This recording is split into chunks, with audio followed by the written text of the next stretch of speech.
Hello and welcome back to the part 2 of the series. यार आप लोगों ने बहुत अच्छे कमेंट्स दिए हैं पिछले वीडियो पे and I am so sorry कि मैं वीडियो थोड़ा लेट ला रहा हूँ, but here we are finally. पिछले वीडियो में हमने ये जाना था कि स्टॉक होता क्या है, स्टॉक मार्केट क्या होती है। बेसिकली हमने बेसिक्स के बारे में समझा था। Now we will take this forward. My aim in this series is कि मैं आपको बिल्कुल बेसिक से एडवांस कॉन्सेप्ट तक लेके चलूँ from the view point of a professional trader. So I hope ये सब आपको वैल्यूएबल लगे। तो दोस्तों, आज का कॉन्सेप्ट ये है कि डिफरेंट कैटेगरीज ऑफ स्टॉक्स होती हैं मार्केट में। जैसा कि स्क्रीन पे लिखा हुआ है, लार्ज वर्सेस स्मॉल स्टॉक्स। अब कोई स्टॉक लार्ज है तो वो लार्ज क्यों है, या स्मॉल है तो वो क्यों है, क्या डिसाइडिंग फैक्टर है, इसके बारे में आज हम समझने वाले हैं। तो देखो क्या होता है कि एक कॉन्सेप्ट है मार्केट कैपिटलाइजेशन या मार्केट कैप। आप लोगों ने शायद इस टर्म को सुना भी होगा। सो मार्केट कैप क्या होती है कि total value of all the shares of a given company. ये आपको कंपनी के साइज के बारे में बताती है कि वो कंपनी कितनी बड़ी है। अब इसको कैसे कंप्यूट करेंगे, एक छोटा सा एग्जांपल देता हूं। लेट्स से एक कंपनी ने इशू करे हैं 1 लाख शेयर, उसके टोटल आउटस्टैंडिंग शेयर्स 1 लाख है। करंट मार्केट प्राइस 10 रुपए है। सो 1 लाख मल्टीप्लाइड बाय 10, 10 लाख रुपए उसकी मार्केट कैप हो जाती है। तो यही फॉर्मूले में लिखा हुआ है कि करंट मार्केट प्राइस पर share into total number of outstanding shares, ये आपको मार्केट कैपिटलाइजेशन बताता है। नाउ इस मार्केट कैपिटलाइजेशन के बेसिस पे डिफरेंट कैटेगरीज ऑफ स्टॉक्स बनाई जाती हैं, जिसके बारे में अब हम जानेंगे। Large cap stocks. तो दोस्तों ऐसा समझो कि जो हमारे टॉप के 100 स्टॉक्स हैं ना कंट्री में, बेस्ड ऑन मार्केट कैपिटलाइजेशन, वो लार्ज कैप स्टॉक्स हैं। इसका क्या मतलब, हमने लेट्स से सारी कंपनीज की मार्केट कैपिटलाइजेशन निकाली, उनको सॉर्ट कर दिया, तो जो टॉप की 100 आई वो लार्ज कैप्स कहलाती हैं। नाउ लार्ज कैप्स को अक्सर ब्लू चिप स्टॉक्स भी बोला जाता है, आपने ये टर्म सुनी होगी। जो लार्ज कैप स्टॉक्स होते हैं ना, इनमें स्टेबल ग्रोथ होती है, क्योंकि ये इतनी बड़ी कंपनीज हैं, जैसे कि टीसीएस हो गया, रिलायंस हो गया, एचडीएफसी बैंक हो गया। ये स्टेबल और रिलायबल कंपनीज हैं, तो माना जाता है कि इनमें रिस्क कंपैरेटिवली कम है, क्योंकि वॉलेटिलिटी और फ्लक्चुएशंस कम होती हैं। So that is why they are also called large cap, sorry not large cap, blue chip stocks, की ये अच्छी क्वालिटी के स्टॉक्स हैं, इनको क्वालिटी के साथ एसोसिएट करा जाता है। अगर हम अपनी अगली कैटेगरी के ऊपर आए, मिड कैप स्टॉक्स। अब दोस्तों मिड कैप में क्या है, लार्ज कैप में तो आपकी पहली 100 कंपनीज आ गई, ठीक है। अब 100 के बाद जो कंपनीज है ना, 101 से लेकर 250, इनको बोला जाता है mid cap stocks. Mid cap जितने स्टॉक्स हैं, इनमें हायर ग्रोथ पोटेंशियल होता है। क्यों? क्योंकि ये कंपनीज अभी रिलेटिवली थोड़ी छोटी हैं कंपेयर टू लार्ज कैप, तो ये अग्रेसिवली ग्रो करती हैं अपने आप को, क्योंकि एक दिन इनको भी लार्ज कैप बनना है, एक दिन इनको भी उस 100 वाली लिस्ट में आना है। So they are more aggressive in their growth and they have a higher growth potential. तो बिकॉज ऑफ दिस इनकी हायर रिटर्न्स देने की कैपेसिटी होती है आपको मार्केट में। अगर लेट्स से आपको लार्ज कैप में रिटर्न आ रही है 12% की, तो ये आपको 16, 17, 20% तक भी रिटर्न दे सकते हैं mid cap stocks. I am just talking about average return. Now because ये हायर रिटर्न देने का दम रखते हैं, इनमें हायर रिस्क भी होता है, फ्लक्चुएशन ज्यादा रहती हैं।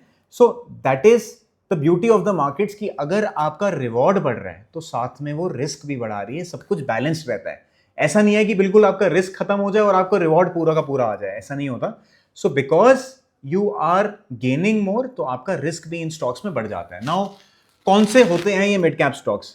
Example Apollo tyres, yes bank, Nykaa, ये सारे जो स्टॉक्स हैं ये मिड कैप कैटेगरी में आते हैं। और चलते हैं अपनी तीसरी कैटेगरी के ऊपर, जिनको बोला जाता है स्मॉल कैप स्टॉक्स। अब 250 तक के जो स्टॉक्स हैं वो लार्ज और मिड में कैटेगराइज हो गए। जो भी स्टॉक्स 250 के बाद आ रहे हैं ना, उनको स्मॉल कैप्स कहलाया जाएगा। सो बेसिकली आप ये मान लो कि 250 के बाद जो भी चल रहा है वो सारा स्मॉल कैप कैटेगरी में आ गया।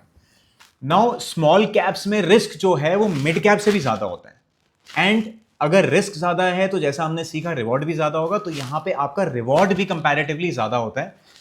पोटेंशियली यहां आपको मल्टी बैगर स्टॉक्स मिल सकते हैं, ठीक है। क्यों? क्योंकि इन कंपनीज में और अग्रेसिवली ग्रोथ आने के चांसेस होते हैं। ये अपने स्टार्टिंग के स्टेजेस पे, ठीक है। अगर हम स्टेजेस को कैटेगराइज करें, small cap, mid cap, large cap, तो ये कंपनीज और अग्रेसिवली ग्रो कर रही हैं। तो अगर कोई स्मॉल कैप कंपनी आगे जाके लार्ज कैप बनेगी, तो नेचुरली उसकी प्राइस भी तो बढ़ेगी। सो दैट इज वाई इन कंपनीज में ग्रोथ का पोटेंशियल ज्यादा होता है, बट ये कंपनीज बहुत सारी फेल भी हो जाती हैं, या इनकी शेयर प्राइसेस नीचे भी चली जाती हैं। सो ये कुछ हद तक हीरो जीरो ट्रेड की तरह भी हो सकता है। सो मेक श्योर कि आप इनमें सुपर कॉशियस होकर ट्रेडिंग कर रहे हो या इन्वेस्टिंग कर रहे हो, you know about it. That is when you trading in small cap stock. सिर्फ लालच के चक्कर में नहीं कि हायर रिटर्न मिलेगी, so that is something you to take care of. और कौन सी कंपनीज होती हैं ये, देखो इंडिया मार्ट, IEX, PVR, ये कंपनीज हैं, ये सारी स्मॉल कैप कैटेगरी में आती हैं। नाउ दोस्तों, आपको अगर दिमाग में ऐसा लग रहा है ना कि स्मॉल कैप का मतलब छोटी शेयर प्राइस, ये नहीं है। ये एक गलती बहुत से लोग करते हैं कि अगर एक शेयर की प्राइस कम है, कोई शेयर ही 10 रुपए का है, तो दैट मीन्स कि उसमें मोर पोटेंशियल है बढ़ने का। और अगर कोई शेयर ही 1000 रुपए का चल रहा है, वो पहले ही बढ़ चुका है, वो और नहीं बढ़ेगा, ऐसा कुछ नहीं है। 1000 रुपए का शेयर भी स्मॉल कैप हो सकता है। स्मॉल कैप का मतलब सिर्फ ये है कि जो टोटल मार्केट कैपिटलाइजेशन है कंपनी की, 1000 रुपए current market price into outstanding shares, वो कम है। सो ऐसा मत सोचना कि सस्ता शेयर स्मॉल कैप होगा, महंगा शेयर लार्ज कैप होगा, ऐसा कुछ नहीं है। Don't have this in your head. हमेशा कंपनीज को हम साइज अगर हमें निकालना है तो हम मार्केट कैपिटलाइजेशन देखेंगे। सो आई होप थोड़े से आपको ये कॉन्सेप्ट्स क्लियर हो कि मार्केट कैप निकाली कैसे जाती है, 3 कैटेगरीज कौन सी हैं, लार्ज, मिड, स्मॉल, और 5वां मोस्ट इंपॉर्टेंट पॉइंट कि जरूरी नहीं है कि सस्ता जो है वही ज्यादा बढ़ेगा। तो दोस्तों, ये था हमारा पार्ट 2।